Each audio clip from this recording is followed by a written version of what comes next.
Good afternoon and welcome to our segment of the annual Sun Never Sets on Rotary meeting, celebrating 120 years of Rotary in this world.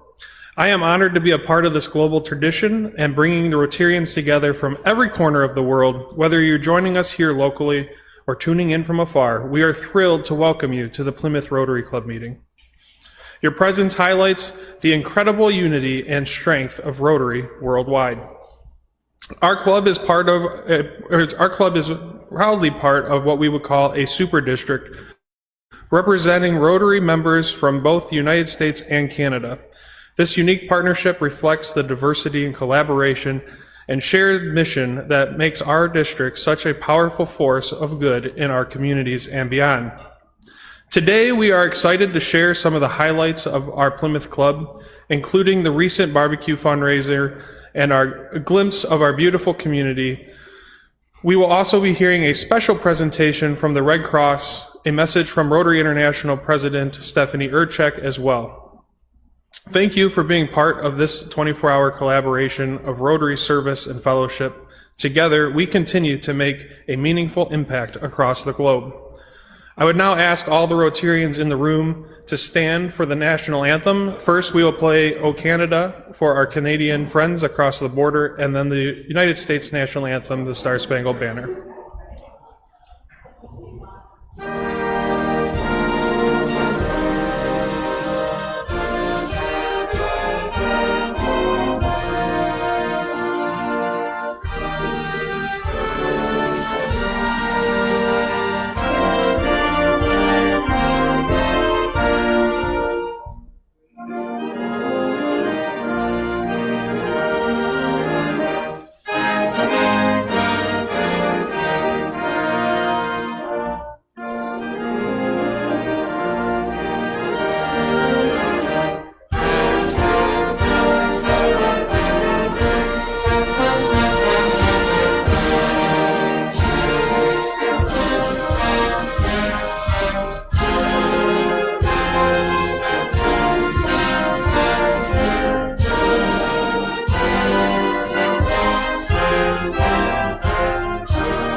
I would now like to invite club member June Kiercutter up for our Rotary meditation for today.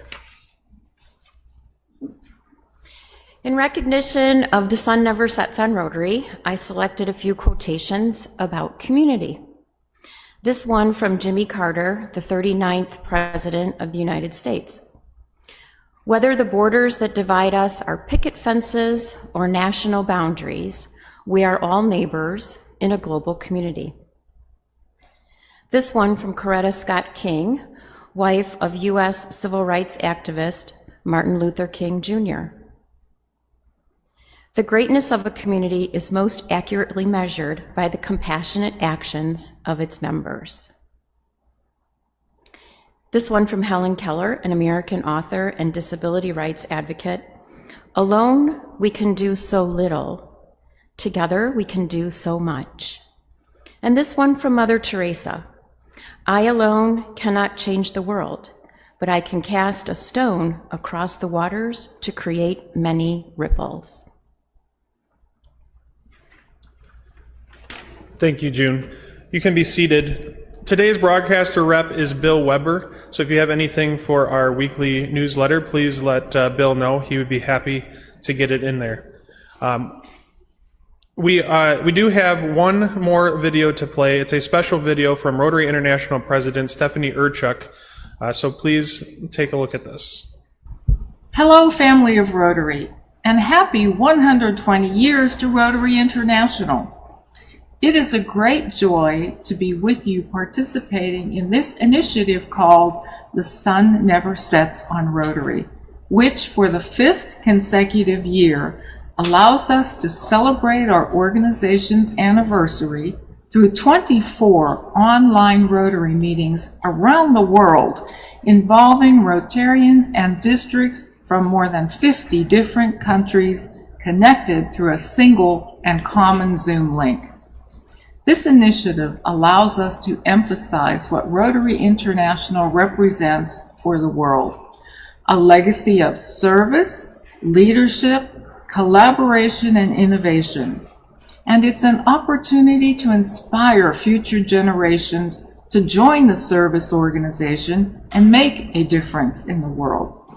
So congratulations, my friends of The Sun Never Sets in Rotary, for this initiative and to organize the 24 online Rotary meetings around the world celebrating the magic of Rotary. 120 years has united us and inspired all of us to serve mankind.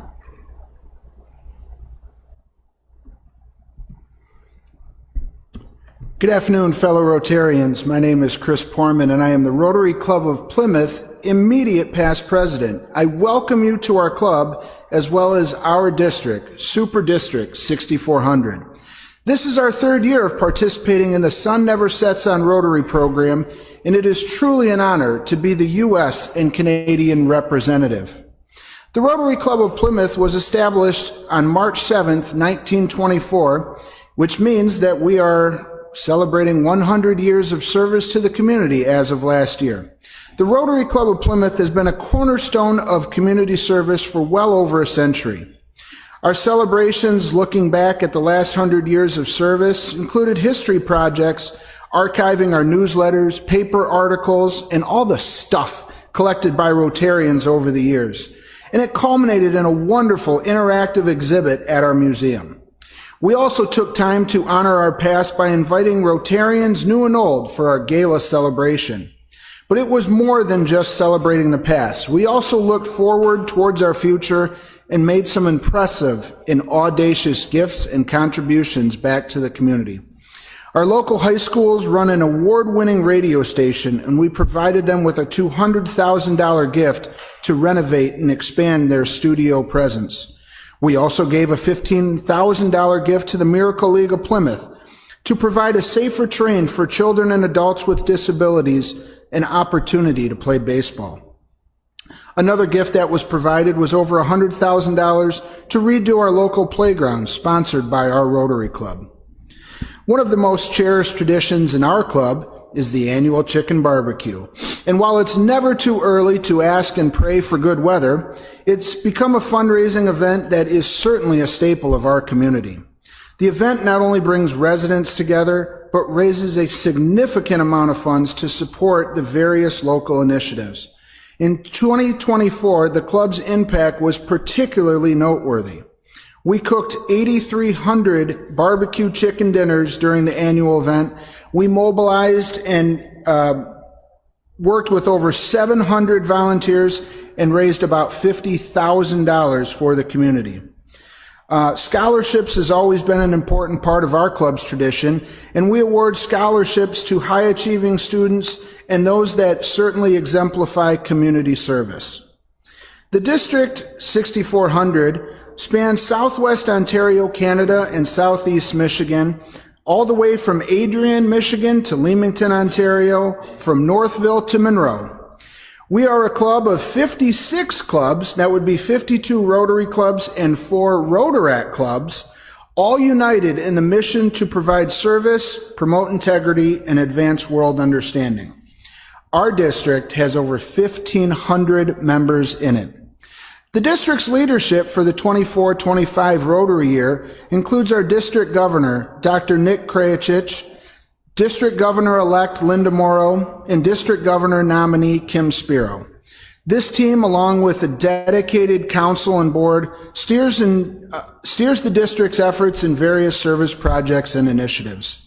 We are also the home district of past Rotary International President Jennifer Jones. District 6400 is renowned for its diverse range of service projects, both locally and internationally. For example, the Rotary Club of LaSalle Centennial in Canada has made significant contributions for early childhood development center and primary schools in the Zamza village, providing essential resources to enhance educational opportunities. Additionally, the district places a very strong emphasis on youth development through programs like Rotary Youth Leadership Awards, or as we refer to it as RYLA. This initiative offers high school students the chance to develop leadership skills, build confidence, and forge lasting friendships. The Rotary Club of Plymouth and Rotary District 6400 exemplify the spirit of Rotary through their steadfast dedication of service, leadership, and community engagement. Their impactful projects and initiatives continue to make a profound difference locally and globally, embodying the true essence of spirit above self.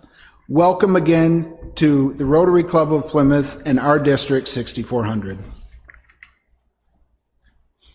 Thank you, Chris. At this time, if you're joining us here in the room, we'll be doing our normal lunch and fellowship for the next few minutes. If you are joining us from around the world on Zoom, you will get to enjoy a couple of videos on Plymouth and our Rotary Chicken Barbecue event that we do. Please enjoy your lunch.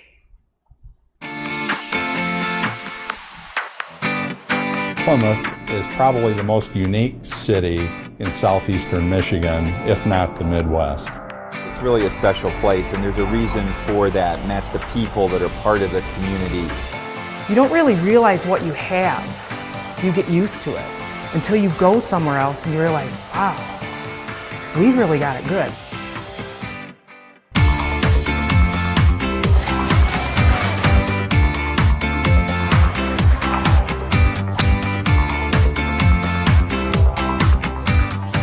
What I really love the most about Plymouth as well is the community and the participation.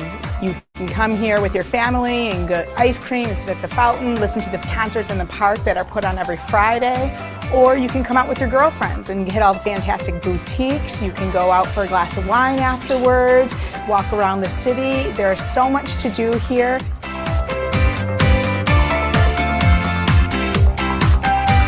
It is warm, it's inviting, but it's also progressive. Plymouth is the perfect place. Everybody from the tiny, tiny tot to the senior citizen can find something to do in this community. It's a great place to be, it's a great place to visit, it's a great place to live. Plymouth's a tremendous place to come and visit. A lot of people come here for the different events that we have, like the Ice Festival. They also just come to walk around, spend time in Kellogg Park, go shopping, dining, enjoy the outdoors in this area. Is something truly out of a movie. When you drive into downtown, you see the Penn Theater, and you see what movie's coming. People who live here in Plymouth, they don't go away on the weekends. Where other communities, on your time off, you want to get away. In Plymouth, they want to stay.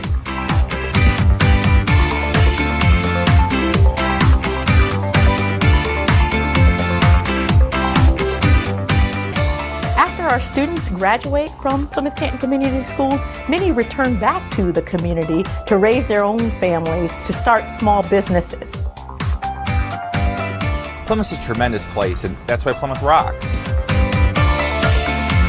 No matter how hard I try, I don't think I can find anything that measures up anywhere near what Plymouth does. I would recommend Plymouth to anyone. To live, to come for a weekend, to even just spend a day. And when you do, I can't imagine that you wouldn't want to stay. In case you didn't know, Plymouth is the place to be.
right, please continue to enjoy your lunch, but we do have a program to get to this afternoon. So to kick things off, we want to wish a happy birthday to Yasser, who is celebrating elsewhere this week. We also have a few club announcements. We will be going next week to USA Hockey Arena. We will not be meeting here at our normal spot. We'll be going to Team USA Hockey Arena at 5:30, and they will be doing a chalk talk. The kids that participate in the U17, U18 hockey team for Team USA and the development team there, they actually help us at our barbecue event as well. So by us going there, we're supporting them in helping, in thanking them for their help during our barbecue, our biggest fundraiser of the year here for our club. I'd like to bring up club member Carol Suchek now to talk about the four-way test. Thanks, James. Along with my colleague Bruce Baxter, we're really pleased to be able to celebrate the four-way essay test for the 25th year for our club. And what it involves is we ask middle school students in 6th, 7th, and 8th grade to write an essay on how they would solve an issue using the four-way test. Now, it could be something that they're locally facing, them or their friends or their family, something nationally or something internationally. And we receive hundreds of applications every year. Now, we could not do this without a lot of Rotary volunteers and the support of our club's foundation. So I want to thank those club members that have already volunteered to read and grade essays, and ask those of you that have not yet to consider doing so. We provide the tools to make it easier for you to do so, and the timeline on this falls in late March and early April, where you're asked to grade the essays. And again, I want to thank our foundation for their support to financially make this possible. We provide the kids and their teachers with gift certificates from Barnes & Noble and from the office supply stores for their classrooms. And it's something that the students and the teachers, administrators look forward to every year. So join us. Thank you, Carol. At this time, I'd like to bring up club member Kurt Heisey and past district governor Russ Jones for a special presentation.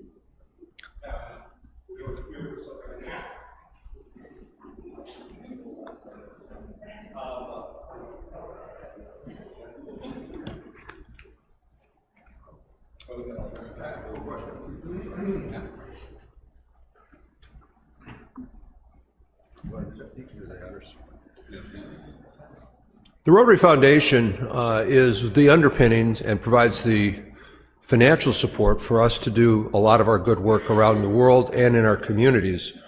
And we like to recognize and honor those that support the foundation with the Paul Harris Fellowship, which means they've contributed $1,000 lifetime to the foundation to support the work of Rotary. So Kurt, thank you very much for your support of the Rotary Foundation with your first Paul Harris Fellowship, and hope to be here to present you with your second Paul Harris as well. Thank you very much, and thank all of you for your support for the Rotary Foundation. Thank you, guys. I'd like to bring up club member Dave Williamson to introduce our program today.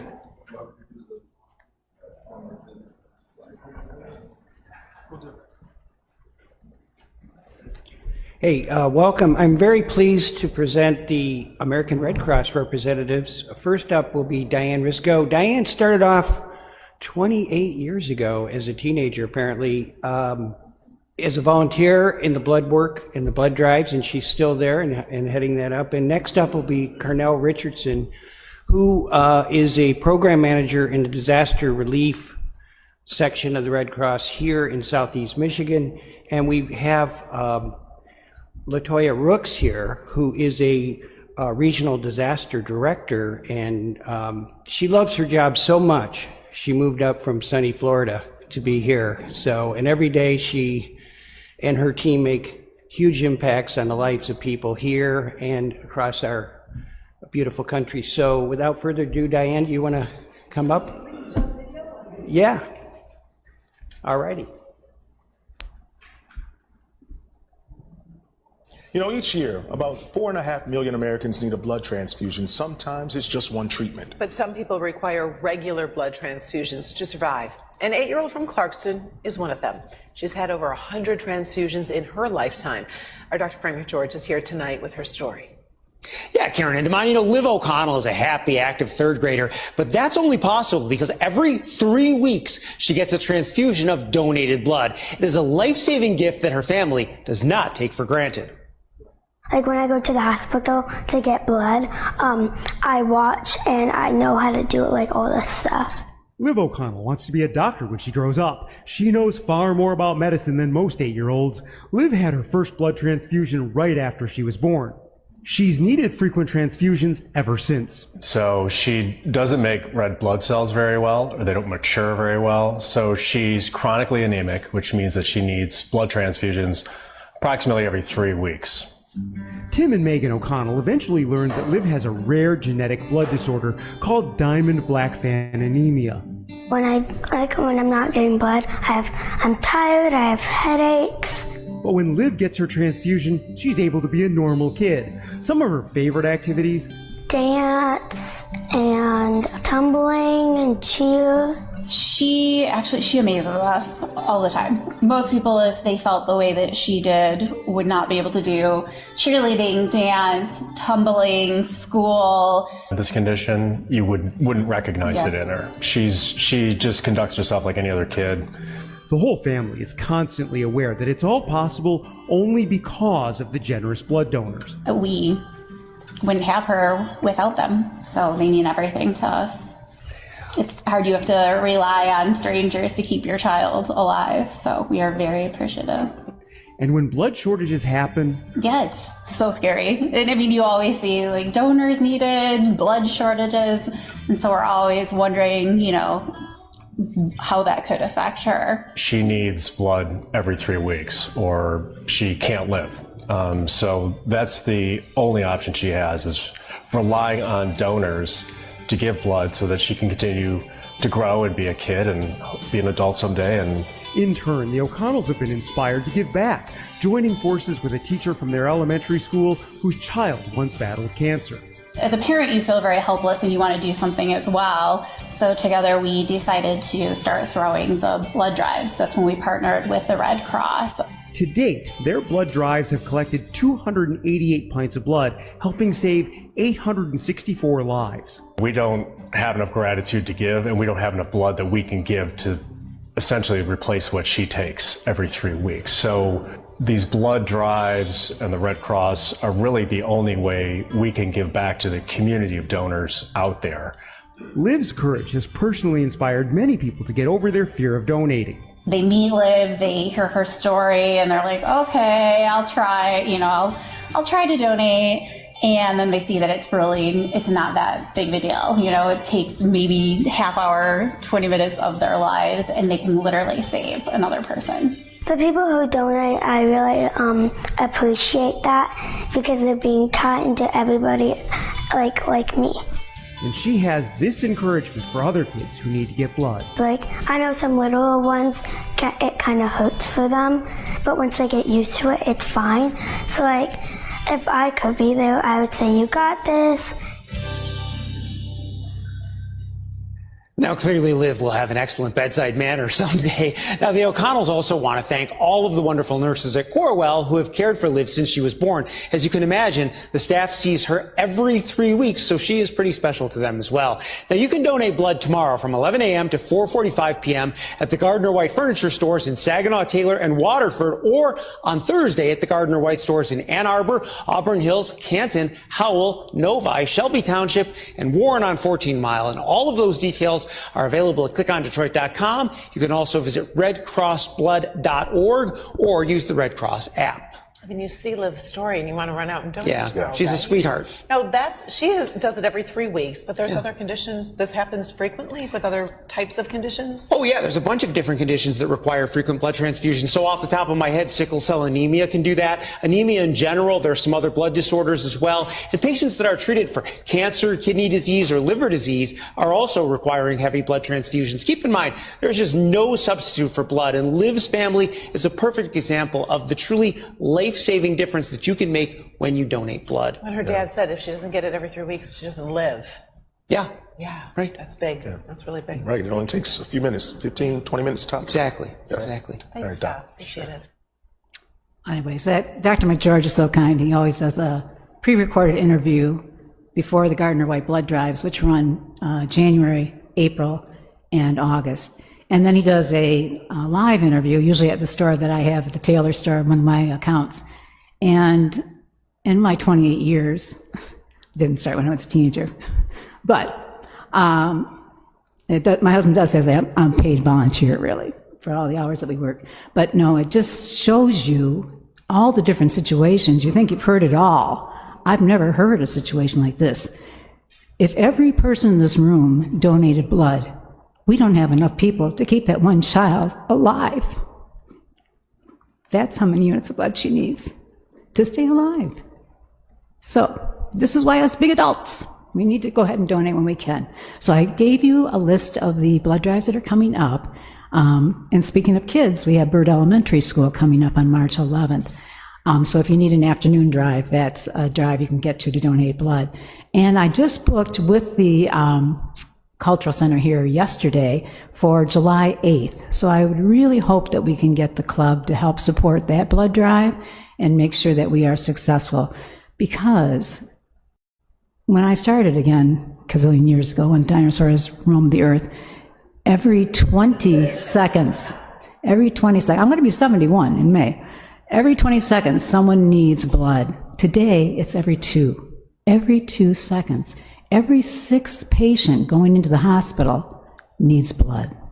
Every 6th patient. And what Carnell's going to talk about as well, and these disasters that we have, not to mention, if we're around the country and they are devastated, there's still hospital patients. They still need blood. So that's where the blood is then going to go to our main hub in Minnesota, if we have enough to send, to help the other regions of the country that can't help themselves. So I'm going to turn it on over to Carnell because we don't want to take up your whole meeting here, but we appreciate you having us. Thank you.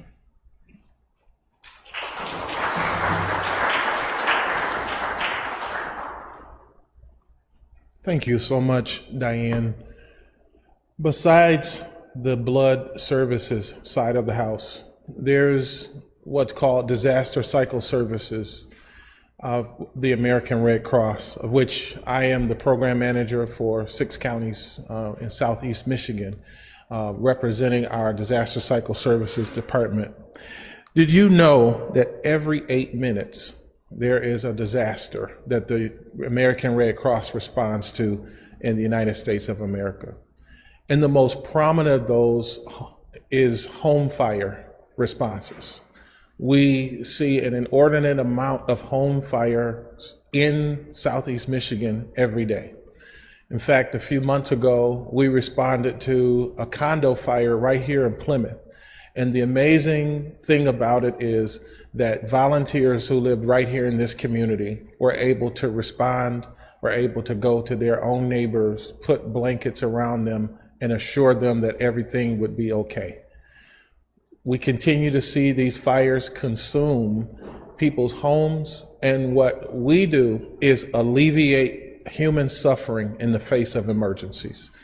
And so after the fire department has put the fire out, after the emergency services have been rendered, like in the flooding situation that we're dealing with right now in Detroit, we come in and we reassure people that there's still hope for them to be able to move forward with their life after a disaster. We provide recovery services like mental health that people need in the aftermath of disasters. We also provide health services in the form of replacing medications and nebulizers and CPAP machines and other kinds of items that people lose in a disaster and they don't often think about. The other part that really warms my heart and that I get to participate in is we do our best to try to promote people being prepared for disasters and being ready. So we have what's called our home fire campaign, in which we try to install as many smoke alarms in homes as we can. far too often there are what's called fatalities, which means people lose their lives in these home fires. And most of those where people have lost their lives is because there's no working smoke alarms. The Red Cross responds to about 65,000 disasters a year. And as I said, the vast majority are home fires. And our volunteers, when they're providing comfort, come to understand that home fires claim 7 lives every day in the United States because people are just not prepared to meet the challenges of these home fires. We could not do this without the efforts and talents of volunteers. So this is a little advertisement. If you want to have an altruistic feeling of helping your community, want to do something that can give back, all of us can do our part by becoming a Red Cross volunteer to either go out and comfort families in the middle of the night or in the middle of the day when they lose everything that they have in a disaster, or you can be a part of a proactive team that goes out and installs smoke alarms in homes to keep lives safer. This work is difficult at times. You heard Diane almost cry up here. I've cried with families on occasion because the devastating effects of disasters can be very overwhelming. But one of the fundamental principles that we espouse is humanity. And so when a disaster strikes, we forget about our jobs, our careers, our degrees, our affiliations, and we are just human beings who have been dispatched to help other human beings. I'm going to yield the balance of my time to a woman who has been around the country on major scale disasters, has seen the effects of what disaster does to communities, but she's also seen the power of what happens when we come together to try to make a difference in our own backyard for our own neighbors and our own people. I just want to make one correction. She's here from Georgia, the Peach State, and have now decided to brave the cold tundra of Michigan. I'm still not sure why. She has said yes to this. But she is my supervisor. She's our regional disaster officer, but she's so humble and doesn't really lean into titles, but really into how she can make a difference. Please welcome Ms. LaToya Rooks.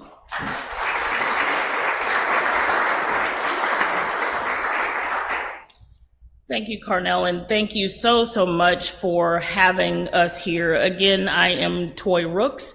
I do hail from the great state of Georgia, but am proud to now be a Michigander. I do appreciate the wonderful snow and the sub-zero temperatures that we have been experiencing, but excuse me, no, really, this is so important to be able to come to audiences like this and talk about American Red Cross and about what we do.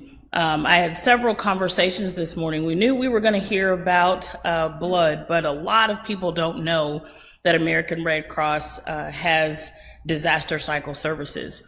We, as Carnell said, we respond to disasters every day. And just because they don't look like the California wildfires or hurricanes Helene and Milton that came, just a few days apart, that home fire was the single worst day in someone's lives, and we were there. And not only were we there with the local community to be able to support those families. So I just wanted to, come up here and again reiterate, with what Carnell said. Hey, we're getting busier. We are seeing wildfires in times where they're not really supposed to be there. In Georgia, I did experience a EF4 tornado in January. It's not even supposed to happen. So we no longer operate in seasons. Things just kind of happen. So the storms and disasters are more frequent. They're also more powerful. So I encourage each of you to learn more about the American Red Cross, learn how you can get involved. Carnell mentioned smoke alarms. National Sound the Alarm is one of the days where we get to have a big party. We do these events all over the state, and this is an opportunity to come out and support neighborhoods.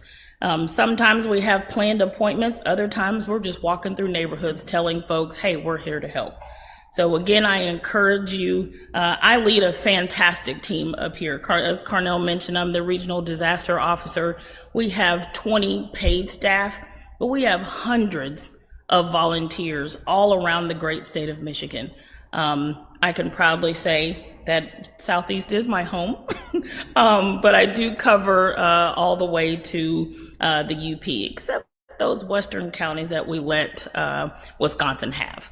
But yeah, we are really, really proud to be able to come and speak to you today. I encourage you again, learn more about American Red Cross and what you could do. If you have any questions, you know, it's kind of hard to reach us sometimes because, you know, we're busy, but, you know, I'm always a phone call or an email away. So again, I appreciate the opportunity on such an amazing day, you know, an anniversary meeting. So thanks again. I appreciate it. That's all I have for now. Thank you.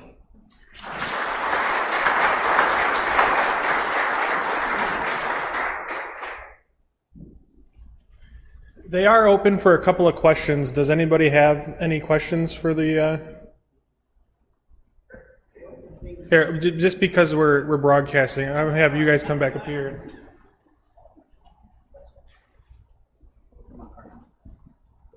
Can you speak to some of the programs that you know, Diane talked about to me about what you do for the veterans that have to come back to the States for emergency type things? That was something I didn't know about.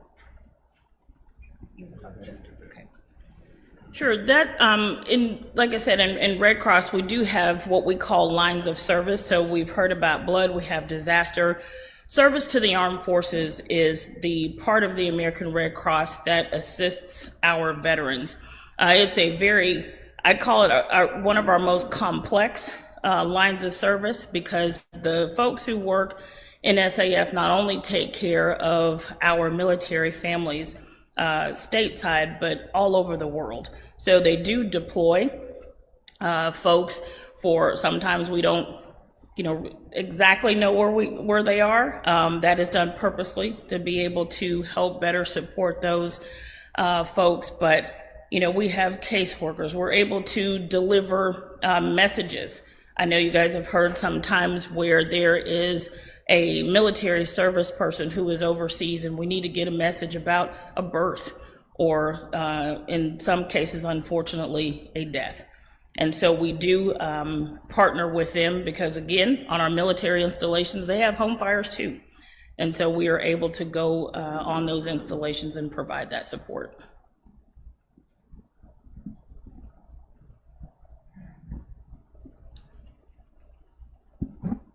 Good afternoon, my name is Kirk.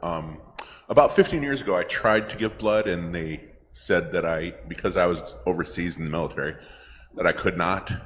Has that changed? Yes. Oh, good. Yes. Mm-hmm. Finally, that has changed as of a year ago.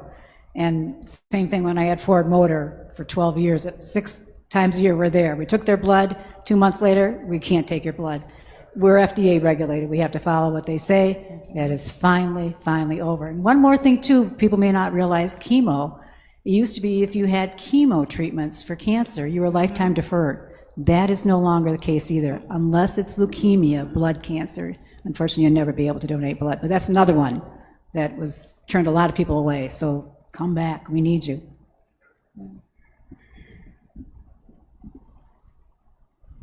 I have another blood question. I heard that, or was told ages ago, never looked into it, that if you're on certain medications that you can't donate blood. Can you elaborate about that? I'm not a nurse. I have a sister that's a nurse. But I will give you the number, which is for donor suitability. So a lot of things, again, just as we're saying, but some of those things right now have changed, and they've found there's not any problems with that. But if you have a pencil handy, otherwise I'll leave it with the guys and they can do it. You can send out to the whole group. But it's 236 3276. 866 236 3276. And 24 hours a day, you can call that number and they can let you know for if that's an issue or not. Blood thinners, for instance, a problem. If you're on antibiotics, a problem. But there's a lot of things that were lifetime deferrals that have changed. So will it be a list where you're going to donate blood? Yes. And you do your rapid pass, so you'll do your reading first, and you will see that list that will be on there. Thank you. Is there any other questions? Any last? Let everyone know that on 5 Mile in Levan, there's an actual blood Red Cross center where you can just go online, select your appointment time, do your rapid pass, and you walk in and walk out in half an hour. So you don't have to wait for a drive. And I set a reminder in my phone just because I forget, and I go do it. Yeah. Awesome. Thank you, guys. Sure. Thank you.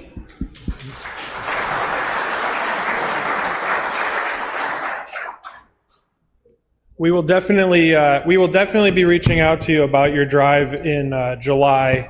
I think there's some things we can probably do to help you guys out with that there.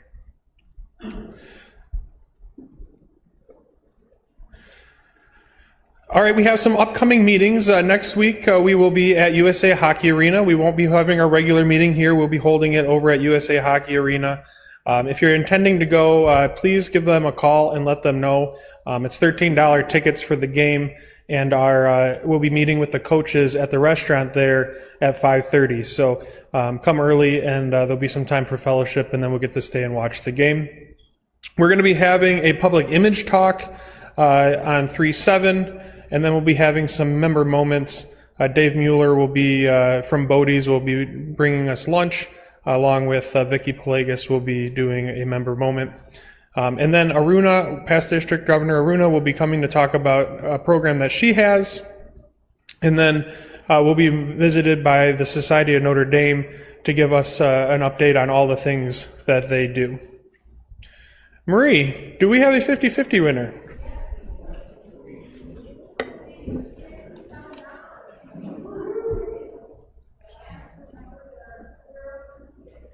Zero, 2, 6.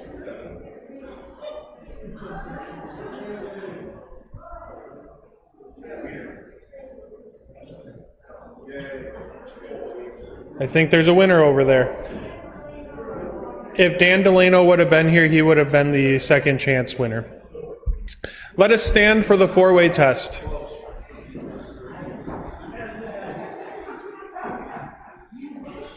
In all the things we think, say, and do, first, second, third, fourth, and here at the Plymouth Club we have an unofficial fifth. It will be fun. Thank you for joining us on Rotary's birthday. Please feel free to stop in if you're ever in town here in Plymouth, Michigan. We've enjoyed having you. Enjoy your weekend.